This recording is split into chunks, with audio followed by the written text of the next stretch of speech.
Film की शुरुआत में हमें स्टीवन नाम का एक आदमी को दिखाया जाता है जो अपने दोस्त जेम्स को ढूंढने नॉर्थम्पटन शहर आया होता है। वो फिर टैक्सी से सफर करके एक लाइब्रेरी आता है और फिर लाइब्रेरियन हेनरी से पूछता है कि मैं जेम्स नाम के एक आदमी को ढूंढ रहा हूँ, क्या तुम मुझे बता सकते हो कि वो कहाँ है। जिस पर फिर हेनरी कंप्यूटर में जेम्स नाम के सारे आदमी का डेटा देखकर स्टीव से कहता है कि जिस जेम्स को तुम ढूंढ रहे हो उसे कल रात एक हॉस्पिटल के इमरजेंसी रूम में डाला गया था, इसलिए वो उसे हॉस्पिटल का एड्रेस देता है। जिसके बाद स्टीव तुरंत हॉस्पिटल के लिए निकल जाता है। अब हॉस्पिटल पहुंचने पर वो काउंटर पर बैठी फीमेल से पूछता है कि मैं अपने भाई जेम्स को ढूंढ रहा हूँ। जिस पर फिर वो फीमेल उसे जेम्स के वार्ड का नंबर बता देती है। पर स्टीव जब उस वार्ड में जाता है तो उसे जेम्स कहीं भी दिखाई नहीं देता। इसलिए फिर वो मुर्दा घर में काम करने वाले एक आदमी रिकेट से सवाल करता है कि क्या तुम्हें पता है कि जेम्स को कहाँ रखा गया है। जिस पर फिर वो उसे मुर्दा घर में लाता है जहाँ जेम्स मृत अवस्था में था।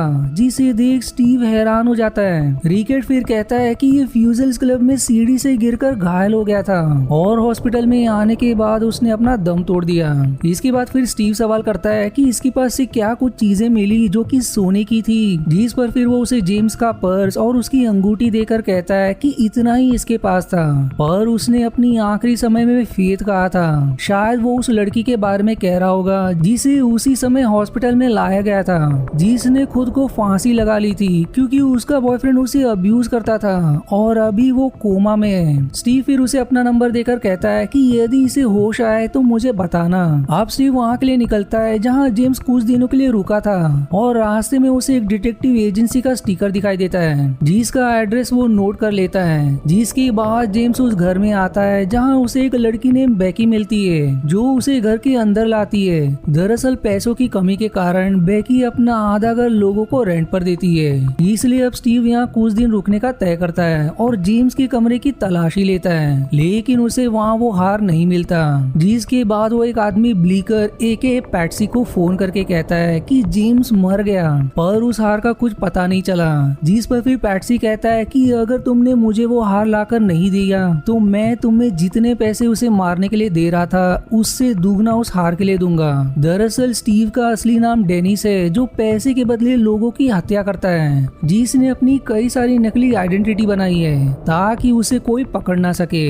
और अभी वो पैट्सी के कहने पर उसकी बेटी का चुराया हुआ हार ढूंढ रहा था जो जेम्स लेकर भाग गया था। और जेम्स कोई और नहीं बल्कि पैट्सी की बेटी का ही पति है जो अब मर चुका है। अब अगले दिन स्टीव उस डिटेक्टिव एजेंसी के पास आता है जो एक छोटा लड़की का बना घर था।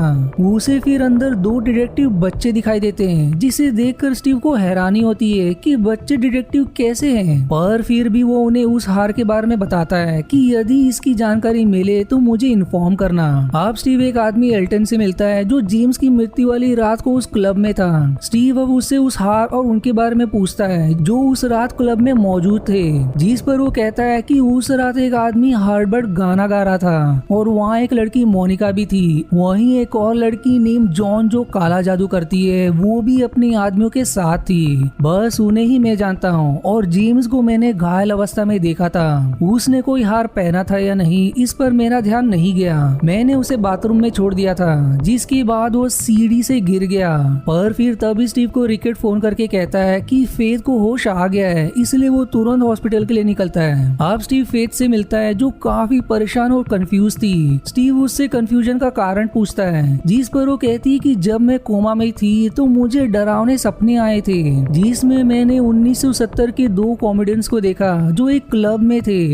अब ये सब देखकर वो काफी डर गई थी। स्टीव अब उसे जेम्स की फोटो दिखाता है जिससे देख वो और ज्यादा घबरा जाती है और फिर वो कहती है कि ये भी मेरे सपने में था जिसके साथ मैं डांस कर रही थी। वहीं इन दोनों की बातें हेनरी किसी तरह का मास्क अपने मुंह पर लगाए हुए रिकॉर्ड कर रहा था। जिसके बाद स्टीव और फेथ दोनों उस जगह आ जाते हैं जहाँ फेथ ने सपने में उस क्लब को देखा था, लेकिन अब वहाँ कोई क्लब नहीं था। जिस पर फिर ड्राइवर कहता है कि 70s के समय में यहाँ एक क्लब हुआ करता था जो जल गया था। अब ये जानने के बाद फेथ और परेशान हो जाती है और फिर वो दोनों अब फेथ के घर आते हैं जहाँ वो स्टीव को अपने सपने के बारे में और बताती है कि सपने में जब जेम्स मेरे साथ डांस कर रहा था तभी एक फीमेल मुझे स्टेज पर ले गई और वहाँ के सारे लोग शैतान जैसे थे और स्टेज पर वही दो कॉमेडियंस निक और फ्रैंक भी थे। जिसके बाद मुझे होश आ गया। स्टीव अब सवाल करता है कि क्या उसके पास कोई हार था, जिस पर वो ना में जवाब देती है। वो अब स्टीव से सवाल करती है कि तुम हार के बारे में क्यों पूछ रहे हो, जिस पर वो कहता है कि मैं एक डिटेक्टिव हूँ, मुझे पैट्सी नाम के आदमी ने भेजा है उस हार को ढूंढने, क्योंकि हार उसकी बेटी का था और जेम्स उनकी बेटी को मारकर उसका हार चुराकर भाग गया। और ये बताने के बाद स्टीव वहाँ से चला जाता है। अब रात को स्टीव एक सपना देखता है जिसमें उसे पैट्सी की बेटी दिखाई देती है जिसे कुछ वैम्पायर्स खा रहे थे, और तभी जेम्स उसे कहता है कि तुम्हें समझ आया कि इसे मैंने नहीं मारा है, जिसके बाद स्टीव सपने से बाहर आ जाता है। अब स्टीव हर्बर्ट से मिलता है जिससे उसे पता चलता है कि उस रात जेम्स का मोनिका से झगड़ा हुआ था, जिसके बाद स्टीव वहाँ से फेथ के पास आता है जो उसे बताती कि मैंने निक और फ्रैंक की जानकारी निकाली है। वो दरअसल 1970 के समय एक साथ काम करते थे, पर कुछ समय बाद निक की पत्नी ने आत्महत्या कर ली थी और फ्रैंक ड्रग के बिजनेस में चला गया था, जिससे उनका कॉमेडी शो खत्म हो गया और पुलिस ने फ्रैंक को पकड़ लिया, पर बाद में वो आजाद हो गया, जिसके बाद दोनों ने फिर से सबकी नई तरीके से शुरुआत की। लेकिन उनका दुर्भाग्य कि पहले ही दिन क्लब में आग लग गई जिसमें सभी मारे गए, और ये वही क्लब है जिसे मैंने सपने में देखा था। अब वहाँ से स्टीव मोनिका से मिलने आता है जो उसे बताती कि जेम्स मुझे गलत तरह से छूने की कोशिश कर रहा था, इसलिए मैंने उसे मारा, और उसने गले में किसी तरह का हार भी पहना था। स्टीव अब सवाल करता है कि क्या वहाँ और भी लोग थे, जिस पर वो कहती कि वहाँ जॉन के आदमी भी थे, इसलिए स्टीव अब जॉन से मिलने जाता है जो काला जादू भी करती थी, जो तुरंत स्टीव को उसके असली नाम डैनी से बुलाती है, जिससे सुनकर स्टीव हैरान हो जाता है। वो उससे फिर हार के बारे में पूछता है, जिस पर वो कहती कि मेरे आदमी वहाँ थे लेकिन उन्होंने वो हार नहीं देखा। अब निराश होकर स्टीव घर आ जाता है जहाँ वो बेकी और उसकी बॉयफ्रेंड ब्रेंडन से निक और फ्रैंक के बारे में पूछता है, जिस पर ब्रेंडन कहता है कि जब उनकी पॉपुलैरिटी कम होने लगी तो वो काला जादू भी करने लगे थे।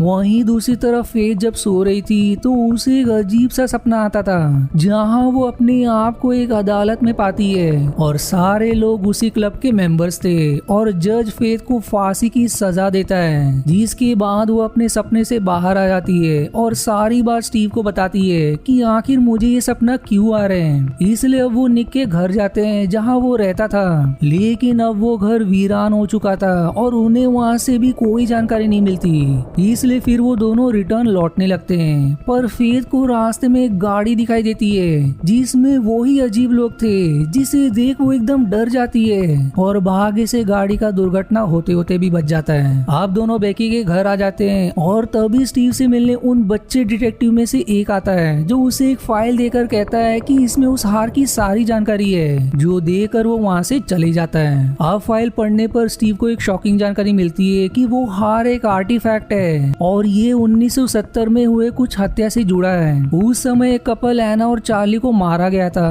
और हत्यारे ने उसी घर से ये हार चुराया था, और वो हत्यारा कोई और नहीं बल्कि गैंगस्टर पैट्सी है, और जिसे वो अपनी बेटी बता रहा है वो भी उसकी बेटी नहीं बल्कि उसकी दूसरी पत्नी है। पर उसकी पत्नी जेम्स से ज्यादा क्लोज हो गई और उसे ये भी पता चल गया कि पैट्सी एक हत्यारा है, इसलिए वो जेम्स के साथ उस हार को लेकर भाग गई ताकि पैट्सी उन्हें पकड़ने आए तो वो उस हार को पुलिस को देने की धमकी दे सके। पर इन सब की परवाह किए बगैर पैट्सी ने अपनी पत्नी को मार दिया और अब वो उस हार को ढूंढ रहा है ताकि वो पुलिस के हाथ ना लग जाए। अब फेथ उससे सवाल करती है कि तुम एक डिटेक्टिव होकर दूसरे डिटेक्टिव को हायर क्यों किए, और तुमने जेम्स को पहले दोस्त कहा था, बाद में वो चोर बन गया।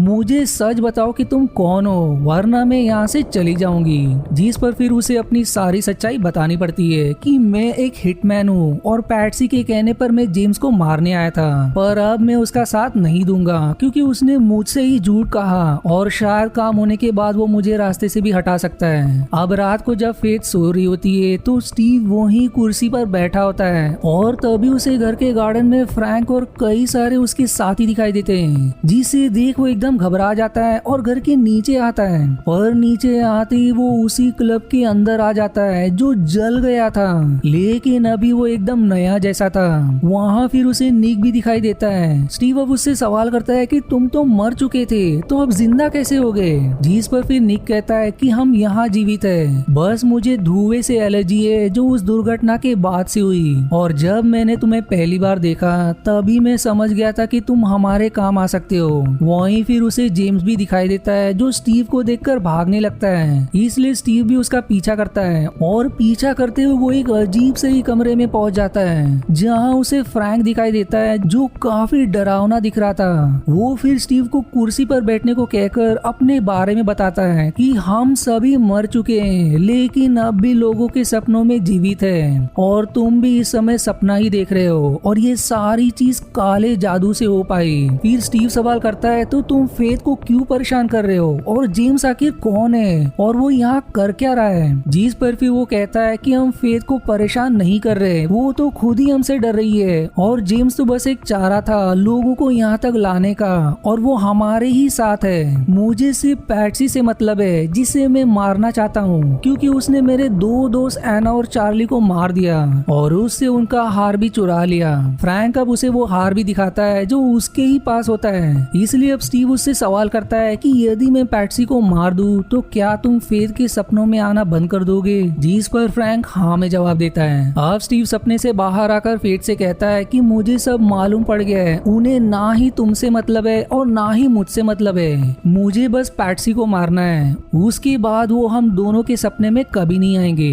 जिसे सुनकर फिर फेथ खुश हो जाती है। स्टीव अब पैट्सी को फोन करके कहता है कि मुझे वो हार मिल गया है लेकिन मैं तुम्हें नहीं दूंगा क्योंकि मुझे तुम्हारे बारे में सब पता चल गया है कि जिसका ये हार था वो तुम्हारी बेटी नहीं बल्कि पत्नी है जो जेम्स के साथ भाग गई और जो हत्या तुमने 1970 में की थी उसके बारे में भी मुझे मालूम पड़ गया है। जिस पर फिर पैट्सी धमकी देता है कि अब मैं तुम्हें नहीं छोड़ूंगा, पर तब तक स्टीव फोन कट कर देता है। वहीं हेनरी अब भी उस पर नजर रखे हुए था और वो स्टीव की कॉल रिकॉर्डिंग चेक करके पैट्सी के बारे में भी जानकारी निकाल लेता है। अब स्टीव और फेथ दोनों फ्यूजिल्स क्लब आते हैं जहां जेम्स मरा था। स्टीव और फेथ से कहता है कि तुम अंदर जाओ और पैट्सी को बहलाकर बिल्डिंग के पास लाना, वहीं मैं भी रहूंगा। जिसके बाद फिर क्लब के अंदर चली जाती है और तभी वहाँ पैट्सी अपने आदमियों के साथ आ जाता है जो स्टीव का हुलिया बताकर फेथ से पूछता है कि तुमने ऐसे दिखने वाले आदमी को देखा है। जिस पर वो उसे हाँ में जवाब देती है। इसलिए अब पैट्सी उसे पकड़कर अपने साथ ले जाता है। फेथ अब उसे एक बिल्डिंग में लाती है जहाँ स्टीव पहले से मौजूद है। पैट्सी फिर फेथ पर गन तानकर स्टीव से हार मांगता है जो एक जगह छिपा हुआ था,